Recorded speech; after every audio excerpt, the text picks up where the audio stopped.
Hello friends, welcome to platinum classes.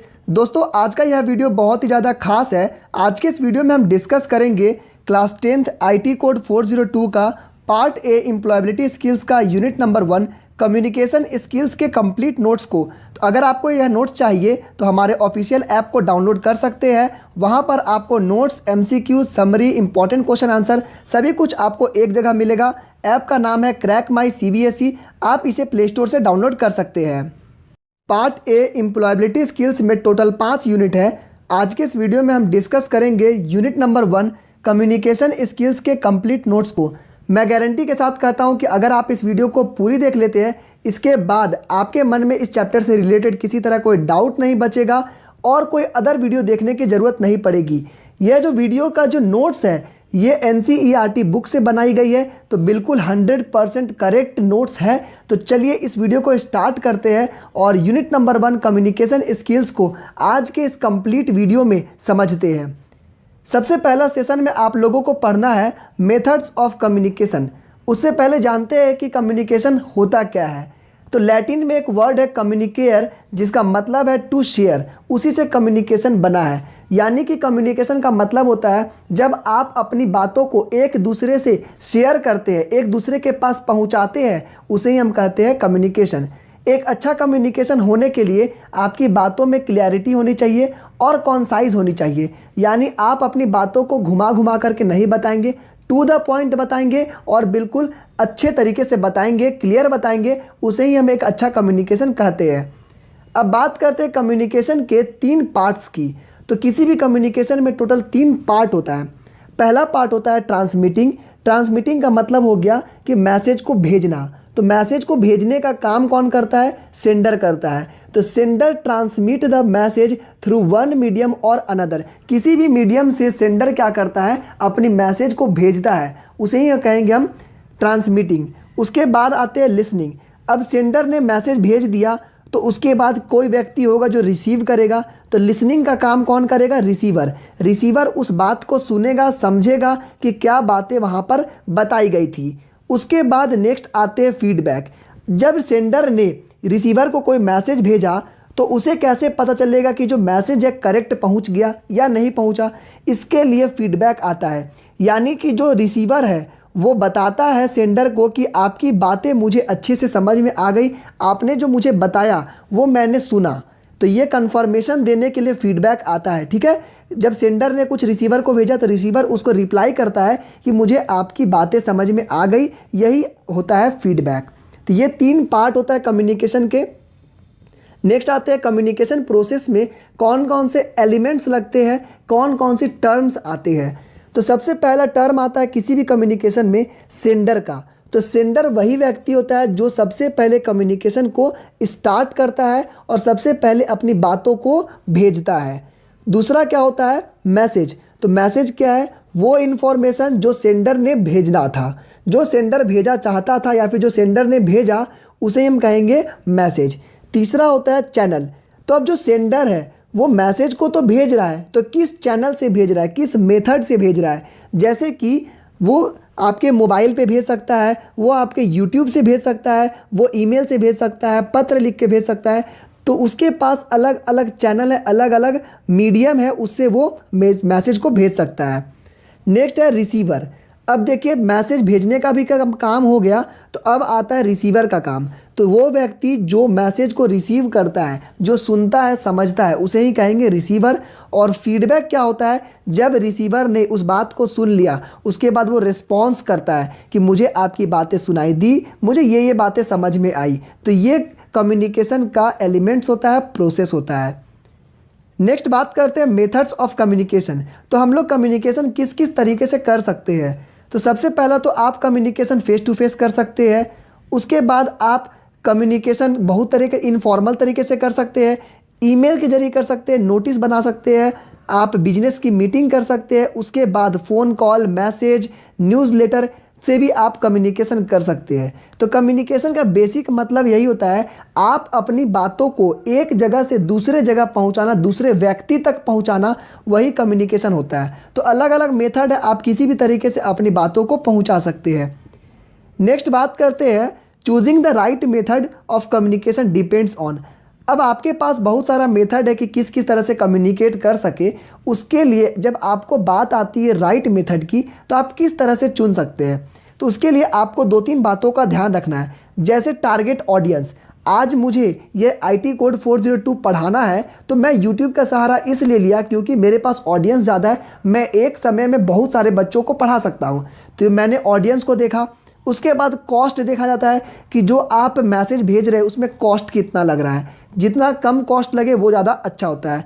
किस type का information है उसी हिसाब से हम लोग देखते हैं कि हमको उस मैसेज को एरोप्लेन से भेजना है या आपको ईमेल से भेजना है या आपको पोस्ट कार्ड से भेजना है, किस तरह से भेजना है वो मैसेज पर डिपेंड करता है। उसके बाद अर्जेंसी और प्रायोरिटी पे आते हैं। तो जब हम मेथड को चुनते हैं उस समय अर्जेंसी और प्रायोरिटी को भी देखते हैं। बहुत ज़्यादा अर्जेंट है तो कॉल कर लेते हैं, जब अर्जेंट उतना नहीं है तो व्हाट्सएप पे मैसेज कर देते हैं। इस तरह से हम लोग मेथड को चुनते हैं अपनी बातों को दूसरे तक पहुंचाने में। नेक्स्ट सेशन में आपको पढ़ना है वर्बल कम्युनिकेशन। वर्बल का बेसिक मतलब होता है वर्ड्स, ठीक है। ऐसा कम्युनिकेशन जिसमें आपका वर्ड्स का यूज़ होता है, चाहे वो आप बोलने में हो चाहे वो लिखने में हो। दोनों मेथड में जब आप वर्ड्स का यूज़ कर रहे हैं तो वो वर्बल कम्युनिकेशन होगा। बहुत सारे बच्चों को कन्फ्यूज़न होता है कि वर्बल का मतलब बोलना, नहीं, वर्बल का मतलब बोलना नहीं होता। वर्बल का मतलब होता है ऐसा कम्युनिकेशन जिसमें वर्ड्स का यूज़ हो रहा है, चाहे आप लिख करके चाहे आप बोल करके कर रहे हैं। तो ये आपका ऐसा कम्युनिकेशन जिसमें वर्ड्स का यूज़ हो रहा है। उसी में आपको टाइप्स पढ़ने की किस किस तरह से आप वर्बल कम्युनिकेशन कर सकते हैं। तो सबसे पहला तो होता है इंटरपर्सनल कम्युनिकेशन। इंटरपर्सनल कम्युनिकेशन क्या हो गया, जब आप अपनी बात पर्सनली करते हैं। जैसे मैं अपने दोस्तों से बात करूंगा तो ये क्या हुआ, एक पर्सनल कम्युनिकेशन हुआ, पर्सनल बातें हो रही है तो इंटरपर्सनल हो गया, ठीक है। ये फॉर्मल इनफॉर्मल दोनों तरीका का हो सकता है, चाहे वो बिजनेस मीटिंग में होता है, कभी कभी बॉस अपने एक एम्प्लॉय से बात कर रहा है तो फॉर्मल तरीके से बात करेगा, इनफॉर्मल तरीके से भी आप इंटरपर्सनल कम्युनिकेशन कर सकते हैं। उसके बाद क्या हुआ, रिटेन कम्युनिकेशन, लिख करके आप कर सकते हैं। उसके बाद स्मॉल ग्रुप कम्युनिकेशन, इस जगह पर आप 2 या 2 से ज़्यादा लोगों को बुला करके मीटिंग करते हैं और मीटिंग करने के बाद वहाँ पर कम्युनिकेट करते हैं। उसके बाद क्या है, पब्लिक कम्युनिकेशन। इसका मतलब है आप स्टेज पर जाइए, एक बार बोलिएगा तो हज़ारों लाखों ऑडियंस आपसे सुन रहे हैं। तो यहाँ पर वर्बल कम्युनिकेशन का मतलब वही हो गया जो कम्युनिकेशन में आप वर्ड्स का यूज़ करते हैं, चाहे बोल करके चाहे लिख करके। तो बहुत तरह से कम्युनिकेशन कर सकते हैं। इंटरपर्सनल हो गया, रिटन कम्युनिकेशन हो गया, स्मॉल ग्रुप में आप बातें कर सकते हैं या फिर आप पब्लिक कम्युनिकेशन कर सकते हैं। तो इस तरह से आप वर्बल कम्युनिकेशन को कर सकते हैं। अब कुछ बातें आती है जो बहुत ही इंपॉर्टेंट क्वेश्चन के रूप में आती है। ये VVI क्वेश्चन है आपका, एडवांटेज और डिसएडवांटेज ऑफ वर्बल कम्युनिकेशन। तो देखिए वर्बल कम्युनिकेशन जो आप वर्ड्स से बोल रहे हैं तो ये क्या है, बहुत ही ज़्यादा इजी होता है, आसान और बहुत ज़्यादा क्विक होता है, ठीक है। तो यहाँ पर आपको रिस्पॉन्स भी जल्दी मिलता है। तो एडवांटेज क्या हो गया, वर्बल कम्युनिकेशन में आप या तो वर्ड को लिख करके या तो आप बोल करके करते हैं, तो इससे क्या हो गया, आइडियाज़ आप जल्दी से कम्युनिकेट कर सकते हैं और बहुत ज़्यादा फास्ट होता है। नेक्स्ट बात करते हैं इसके डिसएडवांटेज की। तो इसका डिसएडवांटेज ये है कि जब आप लिख करके या जब आप बोल करके किसी कम्युनिकेट करते किसी से, उस समय ये चीज़ होनी चाहिए कि जो मैं बोल रहा हूँ वो लैंग्वेज सामने वाले को समझ में आना चाहिए। जैसे कि मैं अभी हिंदी बोल रहा हूँ और इंग्लिश मिक्स करके, तो आपको समझ में आ रहा है, तो ये वर्बल कम्युनिकेशन का एक अच्छा एडवांटेज है। अब मान के चलिए मैं कुछ ऐसी लैंग्वेज बोलूं जो आपको समझ में नहीं आ रहा है, या फिर कुछ ऐसी वर्ड्स का यूज़ करूं जो कंफ्यूजिंग है, आपको उस वर्ड का मीनिंग समझ में नहीं आ रहा है। इस मेथड में भी ये डिसएडवांटेज हो गया, क्योंकि वर्ड्स है तो वर्ड्स का मीनिंग आना आपको ज़रूरी है। तो एडवांटेज क्या हो गया, क्विक है और बहुत ज़्यादा आसान है। डिसएडवांटेज क्या हो गया कि उसके वर्ड का आपको मीनिंग मालूम होना चाहिए, बिना मतलब का उस वर्ड से कन्फ्यूज़न क्रिएट हो सकता है। नेक्स्ट बात करते हैं मास्टरिंग द वर्बल कम्युनिकेशन। आप अपने वर्बल कम्युनिकेशन को किस तरह से सुधार सकते हैं, उसमें मास्टर कैसे बन सकते हैं। उसके लिए सबसे पहले आपको करना क्या है, थिंक बिफोर यू स्पीक। जब भी आप कुछ बोलते हैं किसी टॉपिक पे, आप स्टेज पे या तो सामने वाले पे बोलने चाहते हैं, उस समय आपको पहले सोचना है, समझना है कि आप क्या बोलने जा रहे हैं, और उसकी तैयारी अगर आप पहले से कर लेते हैं तो ज़्यादा अच्छा है। नेक्स्ट है अंडरस्टैंड द टॉपिक। जब आप कुछ बोलने जा रहे हैं उससे पहले आप उस टॉपिक को समझिए। मान के चलिए अभी बजट के बारे में कोई डिस्कशन हो रहा है और आपको बजट का कोई नॉलेज नहीं है, आप मेरे सामने आकर के बजट के बारे में झाड़ रहे हैं, तो इसका मतलब क्या हो गया? वो एक अच्छा वर्बल कम्युनिकेशन नहीं हुआ, वो बस डींगे हाँकना हो गया। तो इसका मतलब हो गया कि आपके लिए उस टॉपिक को समझना ज़रूरी है। तो सबसे पहले आप उस टॉपिक को समझिए। बहुत तरीके से कर सकते हैं, आप उस टॉपिक को नोट डाउन कर सकते हैं, उसको अलग तरीके से लिख करके समझ सकते हैं कि ये टॉपिक है, उसके बारे में पहले रिसर्च कर लीजिए। उसके बाद क्या है कि आपको उस टॉपिक को कॉन्साइज और क्लियर बोलना है। छोटी बातों में बड़ा धमाका करना है, अच्छे से बोलना है, बहुत ही क्लियर, लाउड और मॉडरेट स्पीड में बोलना है, ना ज़्यादा स्पीड, ना ज़्यादा लाउड, ना ज़्यादा क्लियर, बहुत ही अच्छे से। उसके बाद क्या है कि टू द पॉइंट बोलना है। Do not repeat the same sentence, एक ही सेंटेंस को बार बार मत रिपीट करिए। कॉन्फिडेंस होनी चाहिए आपकी बॉडी लैंग्वेज में, आपके अंदर खुद में कॉन्फिडेंट होना चाहिए कि आप जो बात बोल रहे हैं सामने वाला सुने। उसके बाद क्या है, आई कांटेक्ट को मेंटेन रखिए और बी फ्रेंडली। कुछ ज़्यादा ही ओवर स्मार्ट बनने की ज़रूरत नहीं है, आपको फ्रेंडली बनना है, बिल्कुल एकदम दोस्त यार की तरह। जैसे मैं कोशिश करता हूं कि जब आप लोगों को समझाऊं तो बिल्कुल फ्रेंड की तरह समझाऊं ताकि आपको समझ में आ जाए जल्दी से। तो ये आपका कुछ कम्युनिकेशन, वर्बल कम्युनिकेशन को स्ट्रॉन्ग करने के लिए, अच्छा करने के लिए कुछ टिप्स दिया गया है। नेक्स्ट है नॉन वर्बल कम्युनिकेशन। तो नॉन वर्बल क्या हो गया? एक ऐसा कम्युनिकेशन जिसमें वर्ड्स का जो यूज़ है वो नहीं होता है, इसमें वर्ड्स होता ही नहीं है। अब आप पूछेंगे ऐसा कौन सा कम्युनिकेशन है जिसमें वर्ड्स ही नहीं होता है? तो बिल्कुल ऐसा भी कम्युनिकेशन होता है जिसमें वर्ड्स नहीं होता है। तो यहाँ पे भी लिखा गया है विदाउट यूजिंग एनी स्पोकन और रिटन वर्ड्स, बिना उसको यूज़ किए भी आप कम्युनिकेट कर सकते हैं। तो यहाँ पे देखिए कुछ इंपॉर्टेंस दिया गया है। जो नॉन वर्बल कम्युनिकेशन है वो डे टू डे कम्युनिकेशन में 55% कंट्रीब्यूट करता है। हम लोग गौर करेंगे कि 55% ऐसा होता है जो हम लोग नॉन वर्बल कम्युनिकेशन करते हैं बिना वर्ड्स के। आगे मैं आपको और भी अच्छे से समझाऊंगा कि बिना वर्ड्स के कम्युनिकेशन आप 55% करते हैं। 38% जो कम्युनिकेशन होता है वो वॉइस टोन पाउजेज से होता है और ओनली 7% ऐसा कम्युनिकेशन होता है जो आपका वर्ड से होता है। बस 7% ही आपका वर्बल कम्युनिकेशन में आता है। अब आते हैं कि जो नॉन वर्बल कम्युनिकेशन है, जो मैं बात बता रहा हूँ कि बिना वर्ड्स के कम्युनिकेशन किस किस तरह से कर सकते हैं। तो बिना वर्ड्स के कम्युनिकेशन करने के लिए आप फेशियल एक्सप्रेशन को दिखा सकते हैं। आप अपने फेस के एक्सप्रेशन से कुछ दोस्तों को समझाते हैं, नैन मटक्के होते हैं, वो भी आपके फेशियल एक्सप्रेशन से हो गया। पोस्चर से, आप अपने हाथों के इशारे से, आप अपने बॉडी लैंग्वेज से किसी आदमी को कुछ बता सकते हैं। गेस्चर ऑफ बॉडी लैंग्वेज, हाथों के इशारे, जो बॉडी के इशारे से आप बहुत कुछ बता सकते हैं दूसरे को। टच से बता सकते हैं। उसके बाद है स्पेस, यानी कि देखिए जब आप किसी से बात नहीं करना चाहते हैं उस समय आप क्या करिएगा, उस व्यक्ति से आप दूरी बना लेते हैं। तो स्पेस जब क्रिएट करते हैं तो क्या हो गया, उसे लग जाता है कि आपको बात करने की इच्छा नहीं है। तो ये भी क्या हो गया, आप अपनी एक तरह से कम्युनिकेट किए वहाँ पे।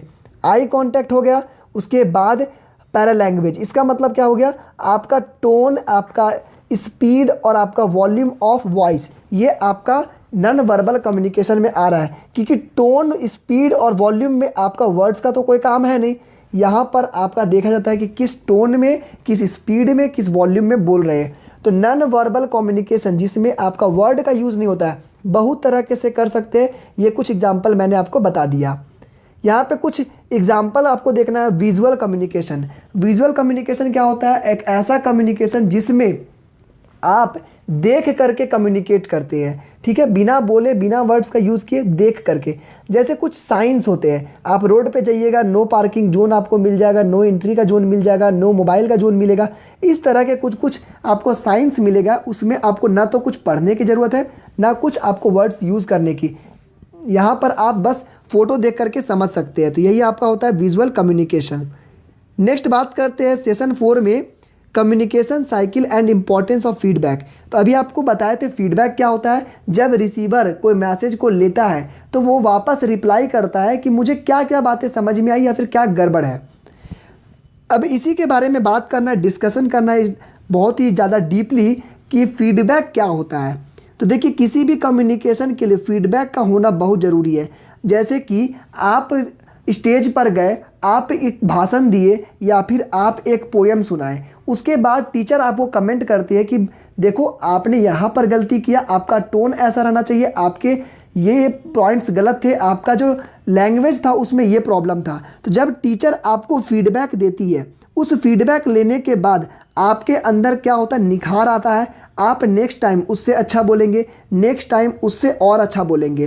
तो किसी भी इफ़ेक्टिव कम्युनिकेशन के लिए फीडबैक का होना ज़रूरी है, क्योंकि ये हमारी गलतियों को बताता है और हम इससे अपने आप को सुधारते हैं और भी अच्छा करते हैं। फीडबैक क्या क्या हो सकता है, एक तो पॉजिटिव होगा, नेगेटिव होगा या नो फीडबैक होगा। आप कोई बात बताते हैं तो उसके बाद बहुत सारे दोस्त होते हैं जो अधिकतर दोस्त निगेटिव फीडबैक में चले जाते हैं कि देख तेरा ये गलती है, देख तेरा वो गलती है। जो अच्छी बात है वो तो बताते ही नहीं है। तो यहाँ पर फीडबैक के लिए आपको अच्छी बातें बता सकते हैं, कोई नेगेटिव बता सकते हैं, या फिर कोई होते हैं टाल मटोलने वाले, यानी कुछ बताएंगे ही नहीं, बोलेगा अच्छा ठीक ठाक है, ठीक है उसके बारे में सोचेंगे, उस टाइप वाला। तो फीडबैक हो गया आपको, तो फीडबैक लेना ज़रूरी होता है। इसीलिए कोई कस्टमर केयर जब आपको कॉल करता है तो आपको बताता है कि आप हमें स्टार रेटिंग दीजिए। मैं भी आप लोगों को कहता हूं कि अगर आपको हमारा ऐप पसंद आया है तो प्लीज़ 5 स्टार रेटिंग दीजिएगा। इससे मुझे फीडबैक मिलता है कि क्या प्रॉब्लम है, क्या कुछ और सुधार करना है। तो अगर पसंद आएगा तो 5 स्टार ज़रूर बताइएगा, और कम्युनिकेशन में और कुछ प्रॉब्लम होगा तो आप नीचे कमेंट में भी हम मुझे फीडबैक बता दीजिएगा। नेक्स्ट आते हैं, अ गुड फीडबैक क्या होता है। एक अच्छा फीडबैक किसे कहेंगे, तो एक अच्छा फीडबैक उसे कहेंगे जब स्पेसिफिक होगा। वो जो फीडबैक है स्पेसिफिक होगा। जब आप किसी से फीडबैक दीजिएगा तो आपको स्पेसिफिक होना है कि आप किसके बारे में फीडबैक दे रहे हैं। घुमा फिरा कर के बातें मत बताइए, जो जनरल चीज़ें हैं, जो जनरल सभी को पता है वो मत बताइए। आप बस उस पॉइंट को बताइए जहाँ उसकी गड़बड़ है, या फिर उस पॉइंट को बताइए जहाँ पर उसकी अच्छाई है। तो ये आपको स्पेसिफिक बताना है। टाइमली होना चाहिए। ऐसा नहीं है कि आज का फीडबैक आपको लेने के लिए आज बोले तो अब आप फीडबैक दीजिएगा 10 साल बाद, उसका वैल्यू ही नहीं बचेगा। तो आपको उस पर्टिकुलर टाइम पे फीडबैक देना है। पोलाइट होना है। आपको अगर किसी तरह का कोई प्रॉब्लम भी है, सजेशन भी है, तो आपको पोलाइट होकर के बोलना है कि सर मुझे इस ऐप में या फिर मुझे इसमें ये प्रॉब्लम है, या फिर आप इसमें कर देंगे तो ज़्यादा अच्छा रहेगा। तो ये पोलाइटनेस रहनी चाहिए। उसके बाद आते हैं ऑफरिंग कंटिन्यूइंग सपोर्ट। उसके बाद फीडबैक जब आप देते हैं तो कंटिन्यूस प्रोसेस होता है। ये एक बार आप फीडबैक दिए, वहाँ से दोबारा सुधार हुआ, फिर आपको लगा कुछ और प्रॉब्लम है, फिर फीडबैक दिए, फिर वहाँ से सुधार हुआ। तो ये एक प्रोसेस कंटिन्यू चलता है। इससे क्या होता है, सुधार सुधार सुधार, और आगे चल कर के बहुत ज़्यादा अच्छा हो जाएगा। तो फीडबैक आपको हमेशा स्पेसिफिक देना है, टाइमली देना है, पोलाइट होकर के देना है, और कंटिन्यू सपोर्टिव रहना चाहिए ये फीडबैक, ताकि आगे चल कर के इसमें और भी सुधार हो सके। इम्पॉर्टेंस ऑफ फीडबैक क्या होता है, देखिए फीडबैक लेने से फ़ायदा क्या क्या हुआ पहले अब उससे बताते हैं। मैं भी फीडबैक के लिए बहुत ज़्यादा आप लोगों को बोलते रहता हूँ कि ऐप को आप 5 स्टार दीजिए, या फिर आपको जो लग रहा है आप जल्दी से कमेंट करिए। मैं हमेशा मांगता हूँ कमेंट, क्यों? क्योंकि कमेंट से मुझे अपना समझ में आता है कि जो आप लिसनर है, जो आप सुन रहे, आपको कितना समझ में आया, किस जगह पर प्रॉब्लम हुआ, वो आप मुझसे शेयर करते हैं। तो ये हो गया वैलिडेट्स इफेक्टिव लिसनिंग। इससे पता चलता है कि लिसनिंग कितना अच्छा हुआ है। नेक्स्ट है, इससे मोटिवेशन मिलती है। मुझे भी मोटिवेशन मिलती है कि आप जब फीडबैक देते हैं कि सर आपका ये टॉपिक अच्छा लगा, सर आपको यहाँ पे कुछ चेंजेस लाना है, इससे मोटिवेट होता है। नेक्स्ट आते हैं, it is always there every time you speak to a person we communicate feedback, so it is impossible to provide one. तो बोल रहा जा रहा है कि यहाँ पर कोई ज़रूरी नहीं है कि हर बार आपको रिप्लाई मिले ही मिले, क्योंकि जो फीडबैक होता है कभी कभी इतना ज़्यादा आ जाता है कि सभी को रिप्लाई करना मुश्किल हो जाता है। नेक्स्ट है, इट बूस्ट्स लर्निंग। आपके लर्निंग को बढ़ाता है, क्योंकि आप अपने आप में जब सुधार ला रहे हैं तो और अच्छा कर रहे हैं, तो इससे आप में लर्निंग की कैपेबिलिटी अच्छी हो रही है।